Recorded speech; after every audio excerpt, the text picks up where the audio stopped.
Between aging and busy lifestyles, many women struggle with maintaining their physical and mental wellness. At Aquavita Concierge Healthcare Services for Women, we can help you revitalize your health and reclaim your life. We start from within by balancing your hormones, allowing your body to achieve and maintain desired weight goals. We also specialize in peptide therapies, regenerative medicine, sexual health, and aesthetics in our state-of-the-art facilities. Feel better, look better, live better at Aquavita. Visit aquavitality.com and begin your journey today. With the Lucky Land Slots, you can get lucky just about anywhere. This is your captain speaking. We've got clear runway and the weather's fine, but we're just going to circle up here a while and get lucky. No, nothing like that. It's just these cash prizes add up quick. So I suggest you sit back, keep your tray table upright, and start getting lucky. Play for free at LuckyLandSlots.com. Are you feeling lucky? No purchase necessary. Void where prohibited by law. 18+ terms and conditions apply. See website for details. Petri Wine brings you Basil Rathbone and Nigel Bruce in the new Adventures of Sherlock Holmes.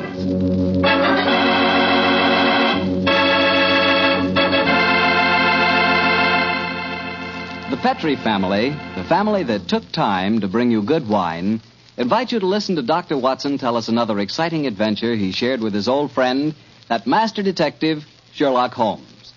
And I know that Dr. Watson will agree with me when I tell you that the best way to begin a good meal is with a glass of Petri California sherry. Before you sit down at the table, pour yourself and your family a glass of Petri sherry. Try it. There are many ways to tell a good wine, by its color, its aroma, and its flavor. On every count, Petri sherry is outstanding. The color of Petri sherry is a clear, deep amber. Perfect. The aroma? Well, Petri sherry is as fragrant as a bunch of dew-covered grapes picked in the early morning. But most important to you, and to me, is the flavor of Petri sherry. We want a wine that tastes good. And believe me, you couldn't ask for a more delicious wine than Petri sherry. And just to make sure you get a wine that's exactly the way you want it, Petri makes two kinds of sherry, the regular and Petri Pale Dry. If you're not sure which you like better, why not try them both? Don't buy one, buy two. Just be sure you always buy Petri Sherry.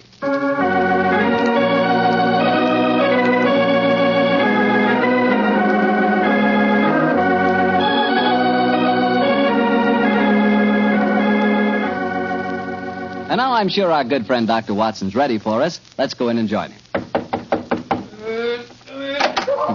Good evening, Dr. Watson. Good evening, Mr. Bartell. Quiet with it.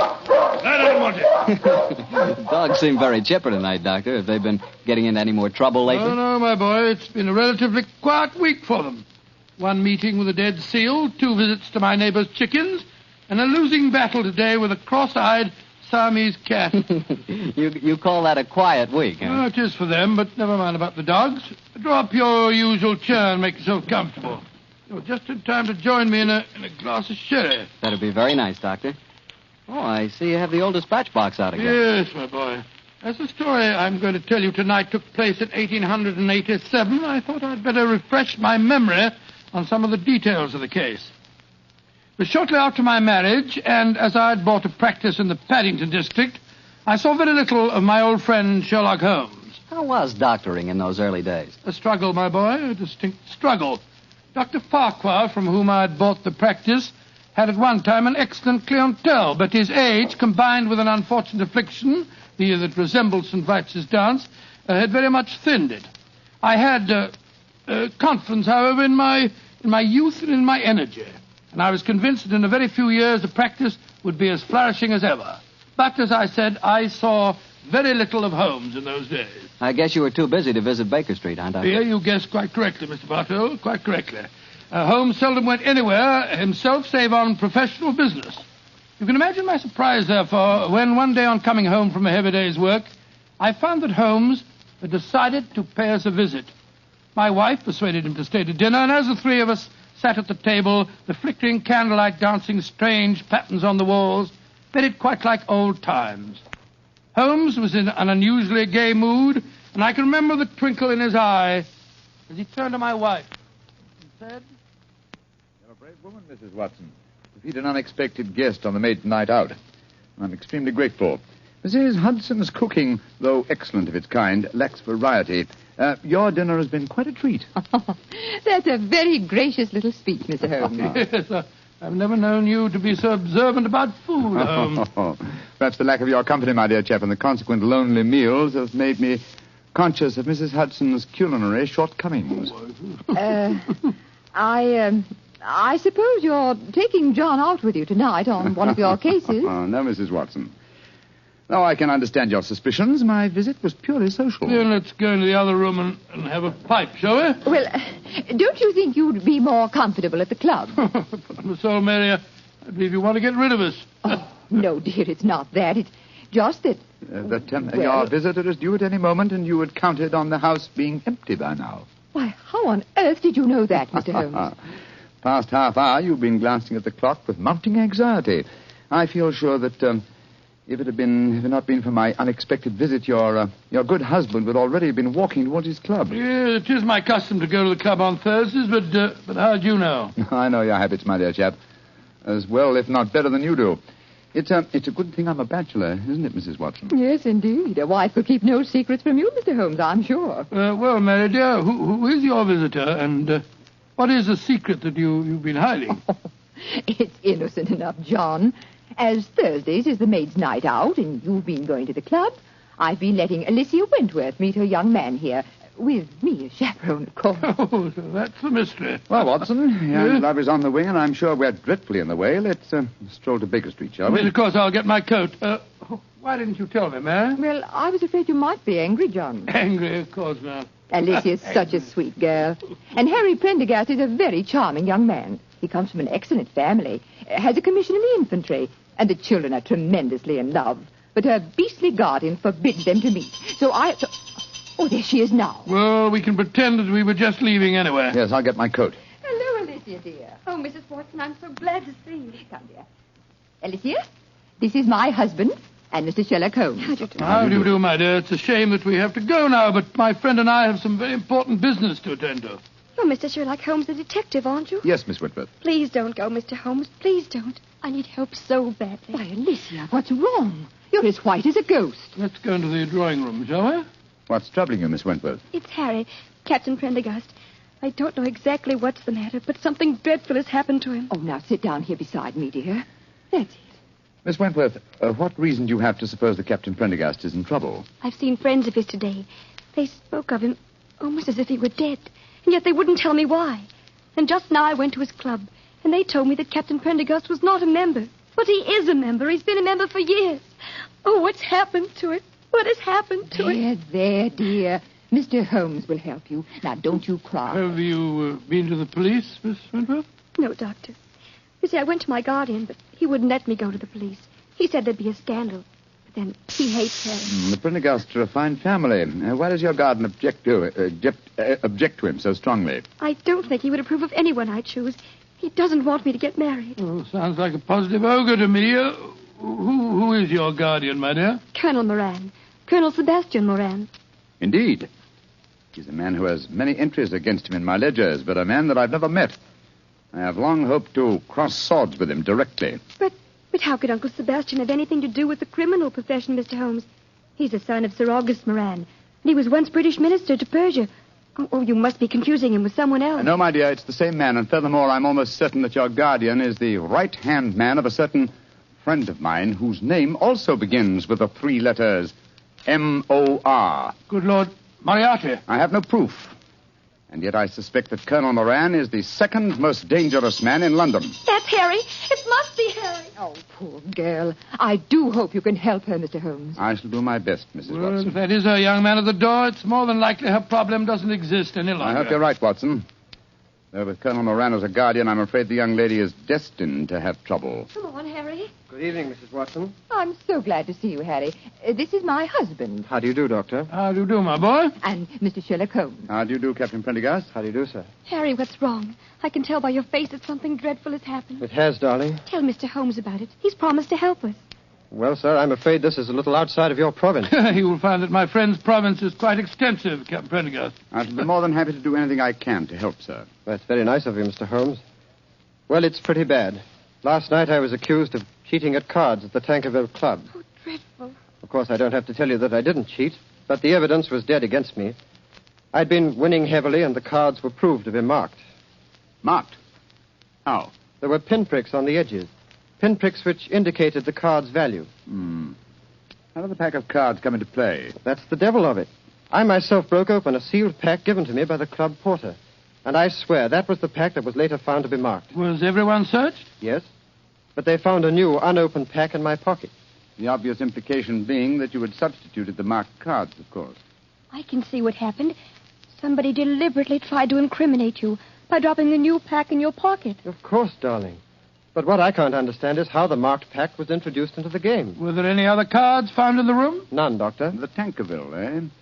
Colonel Moran is a member of the club, isn't he? Yes, he is. Uncle Sebastian uses it all the time. He was present at the game last night, Alicia. Oh, Harry, now we're worse off than ever. If he thinks you cheated at cards, he'll never let us get married. Now, don't worry, Alicia. I'm sure that Mr. Holmes can find a way out of this. I'm afraid it'll be too late. I couldn't marry you now, Alicia. What do you mean, Harry? But they forced me to resign from the club. That's a bad enough disgrace. But I know there's worse to come. You see, I was expecting my promotion to major any day. Now it'll be a miracle if I'm not cashiered from the regiment. What kind of a life can I offer you? Harry, you're talking absolute nonsense. I think, Captain Prendergast, the next step is obvious. We must remove this apparent stain on your character. But how? Miss Wentworth can stay here with Mrs. Watson. The doctor and I will drive over in a cab with you to the club and see what can be done.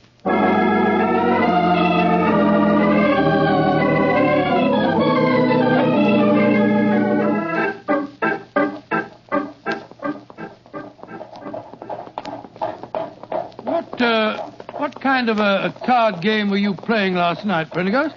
Stud poker. Ever since the American ambassador introduced it at the club, it's been quite a favorite. The perfect game for marked cards. It requires no elaborate dexterity in the dealing, simply the knowledge of your opponent's whole card. How many of you were playing? Half a dozen of us. You were winning heavily, you say? Yes, Doctor. Though one of the others, a fellow named David Harkness, was doing well.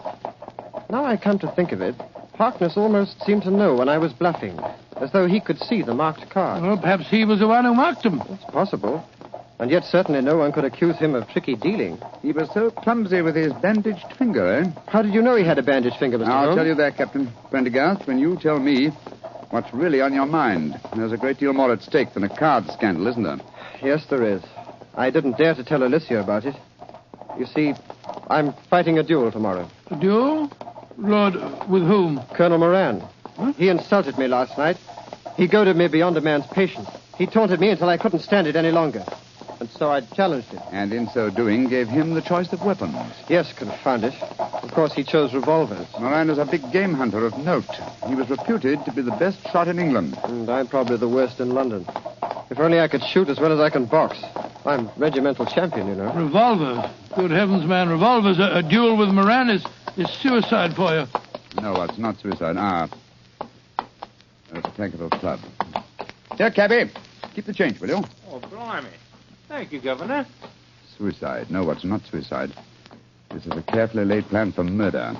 Pray heaven that we're not too late to avert it.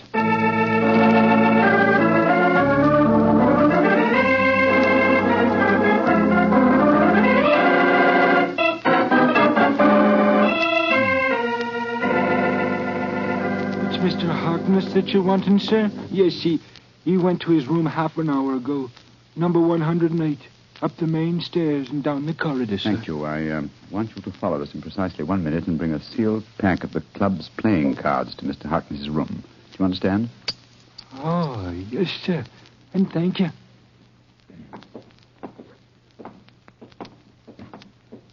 Did you make the arrangement? Yes, come on. Let's go up to Harkness's room. And 3 members have cut me dead since I came in here. It's the most humiliating experience. A little patience, Captain Prendergast, and I'm sure your honor will be entirely vindicated. I wish I knew what you were up to, Holmes. I'm going to try and restage the drama that was presented in this club last night. The only difference being that my production will have a cast that's a little different. Now, here we are. Now, let me do the talking. Yes? Did you want something? Prendergast, I don't want you in my rooms. I don't know why they allowed you inside the club. Let us in, Mr. Harkness, please. No, I won't. Take your foot out of the door, confound it. Mr. Harkness, there are 3 of us. I think you'd better let us in. You're going to let us in, Harkness. Oh, all right. Come in. Ah, thank you for your hospitality, sir. Now perhaps you fellows will tell me what the devil you think you're up to. With pleasure. As you very well know, Mr. Harkness, this is probably Captain Prendergast's last day on Earth. He has one request to make of you, that you join him in a farewell game of poker with us, to show you bear no grudges. Oh, it's fantastic. You're all insane. Oh, by the way, Mr. Harkness, I'm delighted to notice that your sore finger seems to have healed with great rapidity. By an odd coincidence, you'll observe that I seem to have injured mine. Mr. Holmes, when did you do that? Oh, in the carriage just now, a mere scratch. Fortunately, I had some first aid materials in my greatcoat. Come in. Yes, Taylor, what is it? Begging your pardon, Mr. Harkness, but the gentleman asked me to bring this sealed pack of cards here. Put them on the table, Taylor. Very good, sir. Well, what's the game? Stud poker, Mr. Harkness. A game with which you're quite familiar, I understand. And the stakes? A man's honor. Possibly another man's freedom. Open the pack, Mr. Harkness, and deal us all a hand. I should think this might be a very unusual game.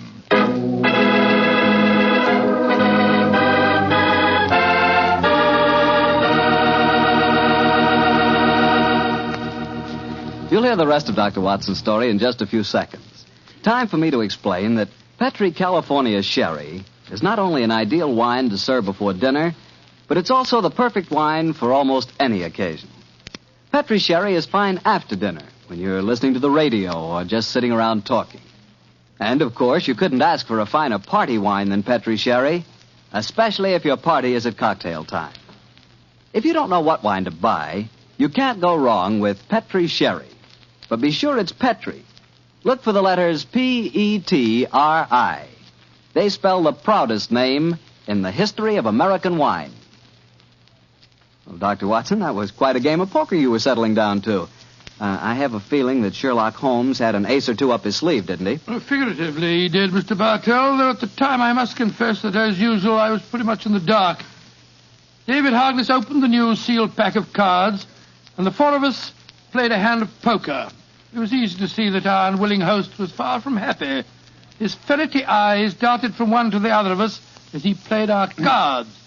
He knew that he was the victim of a conspiracy, and so he was watching every move we made. Finally, as that strange game progressed, Captain Prendergast leaned across the table and said, I think you're bluffing, Harkness. Do you?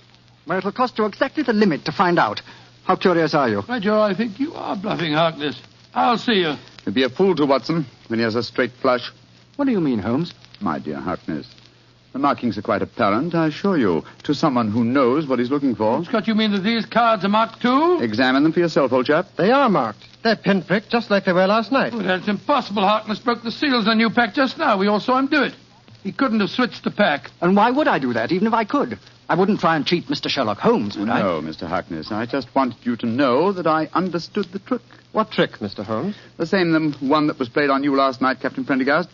This was a demonstration of how easily a sealed pack of cards may be turned into a marked one by a man with a sore finger. What on earth's a sore finger got to do with it, Holmes? Oh, it's very simple, Watson. A pinhead or a thumbtack hidden under the bandage, a tiny pressure against a card one wishes to mark as it comes into one's hand, and after several deals, hey, presto, a marked pack. Oh, so that's how it was done. You can't prove it, Holmes. You can't prove a thing. You weren't here last night. No, unfortunately, I wasn't, Mr. Harkness. Otherwise, I should have had the great pleasure of exposing your trick at the time. As it is, I shall have to rely on a public confession. You'll never get a confession from me. Possibly not, but I'm sure that you'll be interested to know that I've made quite an extensive study of card sharping. In fact, I've considered giving a little lecture or demonstration here at the club. What are you talking about? This game that we've just played was in the nature of a rehearsal. I should, of course, stress this particular method as being of great local interest. I'm sure most of the gambling members will recall one man who has had unusually bad luck with his fingers. Holmes, you're trying to ruin me. Well, you were willing to see Prendergast ruined. And killed. But a pistol duel with Colonel Moran is almost equivalent to murder. What do you want me to do? From the direction of your glance, Mr. Harkness, I'm certain that you keep a loaded revolver in your desk drawer. That's a very poor solution, I assure you. Why not be a man, write a confession, and sign it? It'll free Captain Prendergast from any stigma, and it'll help to trap the real culprit, Colonel Sebastian Moran. Moran? But where does he come into the picture, Holmes? Mr. Harkness knows, don't you? And I think I know now. Why don't you tell us, Harkness? One thing at a time, Prendergast. I owe it to you to write a confession. I'll do that, rather than face a public exposure in the club, but that's as far as I'll go. If you have any ideas about Moran, go and talk to him yourselves. There's a certain honor, you know. Even among thieves? Thank you for the implication, Mr. Harkness. You have writing materials here? Yes, I have writing materials, Holmes. Splendid. Then while you're telling the truth about last night's episode, we'll call on Colonel Sebastian Moran. Have you any idea where we might find him at this time of night? Yes, I have every idea. You'll find him in the gun room. Thinks he has a duel on his hands tomorrow. In the gun room, eh? Thank you, Mr. Harkness. We'll go and talk to him. You may expect us back within half an hour.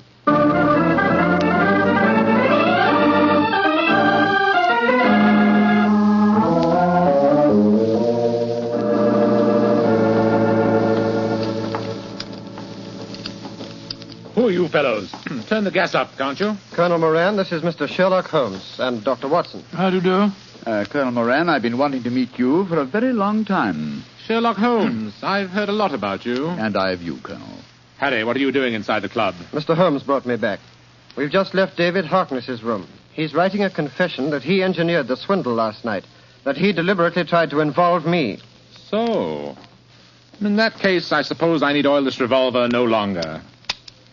Harkness is a cheat. Dear me, how shocking. Aren't you glad that my name will be cleared in this business? Of course I am. I'm delighted. And you'll apologize for the things that you said last night? Yes, Harry, I'll apologize. But you must realize that this revelation makes no difference to my feelings about your marriage to Alicia. On my soul, Colonel Moran, it seems to me that one way... Dr. Watson, I think the name is. Watson, yes, my name's Watson. Dr. Watson, I would suggest that the happiness of my ward is a matter that cannot possibly concern you. Now, look here, sir, I don't want to go... Will you, old chap? Oh, sorry, Holmes. Colonel Moran. Well, I think I may be able to change your mind on the question of your ward's marriage. How very interesting. And what makes you labor under that delusion? Would you care to have it known at the club that you had deliberately planned Captain Prendergast's murder? What in thunder are you talking about? You know, sir, that a revolver duel with you is no duel. It's a cold-blooded killing. Rubbish. I was challenged. Therefore, I had the choice of weapons. Naturally, I chose the weapon with which I was most familiar. And you had the choice for a very good reason, Colonel Moran. You forced Prendergast into a duel because it was the only way you could be certain that he'd never marry your ward. Alicia? What do you know about her? more than you think, sir. She's at my wife's house this very minute. She suspects you of jealousy. I think it's far more likely that the financial aspect of guardianship is involved here. A financial accounting is due upon her marriage, isn't it? That's none of your business. An accounting is due, Mr. Holmes. Alicia told me that herself. Exactly, and the accounts were in no state to undergo scrutiny. The answer is obvious. David Harkness, a card sharp, was in need of money. You induced him to practice his cheating last night in order that you could trap Captain Prendergast into a duel.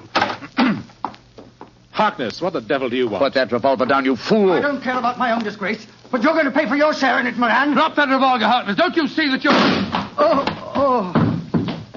Moran, you shot him. You saw that it was in self-defense, gentlemen. He was waving a loaded revolver at me. It's most unfortunate, but it was in self-defense. Yes, self-defense that removed the one dangerous witness who could have testified against you. He's dead, Watson, isn't he? Yes. Shot right through the heart. Moran, you're a cold-blooded, murdering devil. I demand satisfaction for that insult. These gentlemen are my witnesses. I apologize for the misunderstanding last night, but this is a different matter.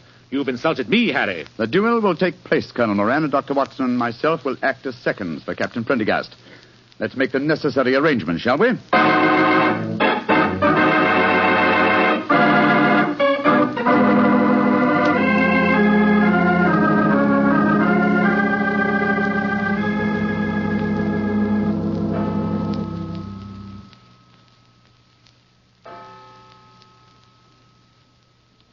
Mrs. Watson?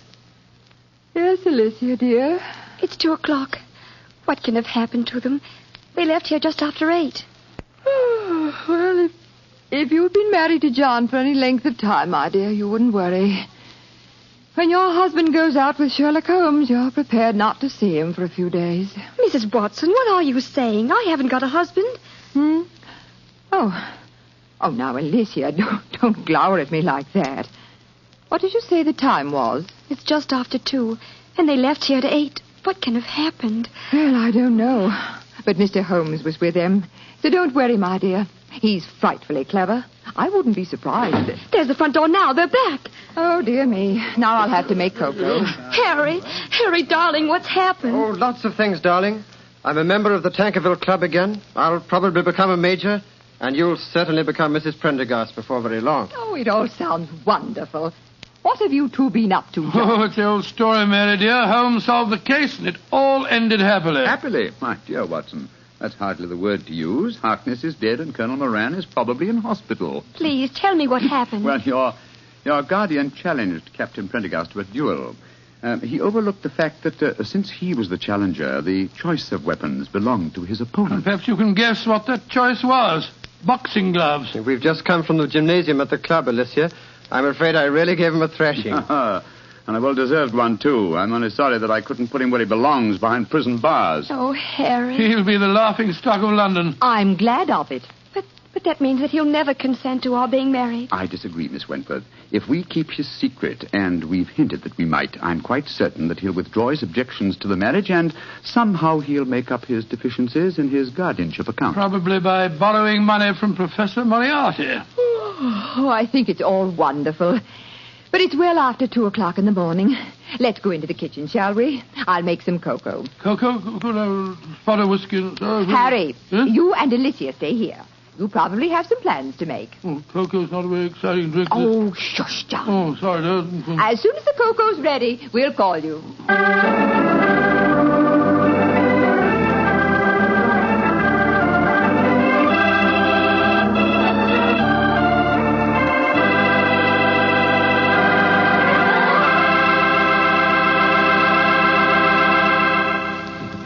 Well, Doctor, that was some story. You know, I'm glad the age of dueling is over. I'd hate to have someone challenge me to a duel. What's the matter, Mr. Bartell? Are you afraid of being hurt? Afraid of being hurt? Of course not. If someone challenges me to a duel, I have the right to choose the weapons, don't I? Yes, and what weapons would you choose? Cream puffs at 30 paces. Nobody's going to hurt me. see that. Although, come to think of it, instead of cream puffs, I'd rather have a piece of cake. Oh, why a piece of cake? Because it tastes so good with a glass of Petri sherry. Any questions? No questions. For a while there, I'll bet you thought I'd forgotten all about Petri wine. Forgotten about it. Not you, Mr. Bartell. No, not anybody who's ever tasted it. Petri wine is the kind of wine you'll always remember. That's because the Petri family really knows how to make good wine. They've been making wine for generations. Winemaking is their heritage. It's an art that's been handed on down in the Petri family from father to son, from father to son.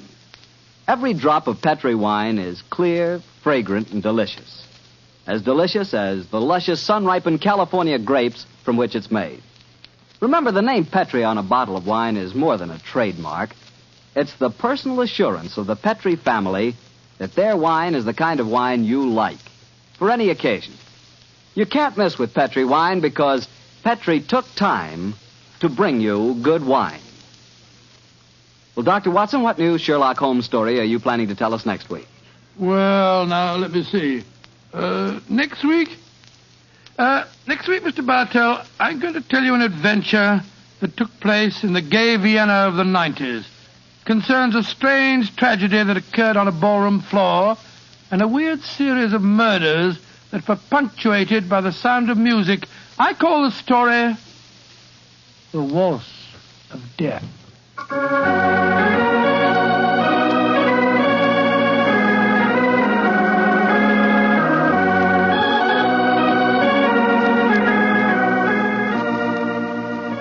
Tonight's Sherlock Holmes adventure was written by Dennis Green and Anthony Boucher and was suggested by an incident in Sir Arthur Conan Doyle's story, The 5 Orange Pips. Music is by Dean Fossler. Mr. Rathbone appears through the courtesy of Metro-Goldwyn-Mayer, and Mr. Bruce through the courtesy of Universal Pictures, where they are now starring in the Sherlock Holmes series.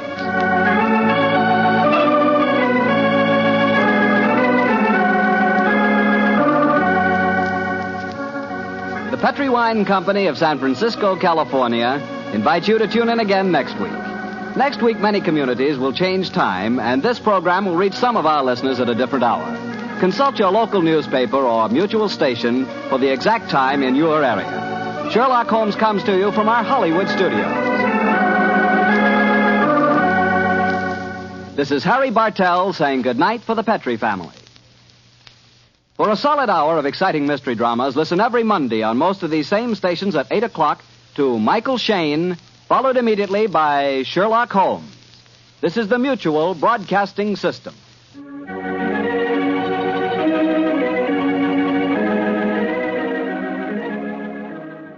Between aging and busy lifestyles, many women struggle with maintaining their physical and mental wellness. At Aquavita Concierge Healthcare Services for Women, we can help you revitalize your health and reclaim your life. We start from within by balancing your hormones, allowing your body to achieve and maintain desired weight goals. We also specialize in peptide therapies, regenerative medicine, sexual health, and aesthetics in our state-of-the-art facilities. Feel better, look better, live better. At Aquavita, visit aquavitality.com and begin your journey today. Hello, it is Ryan, and I was on a flight the other day playing one of my favorite social spin slot games on ChumbaCasino.com. I looked over at the person sitting next to me, and you know what they were doing?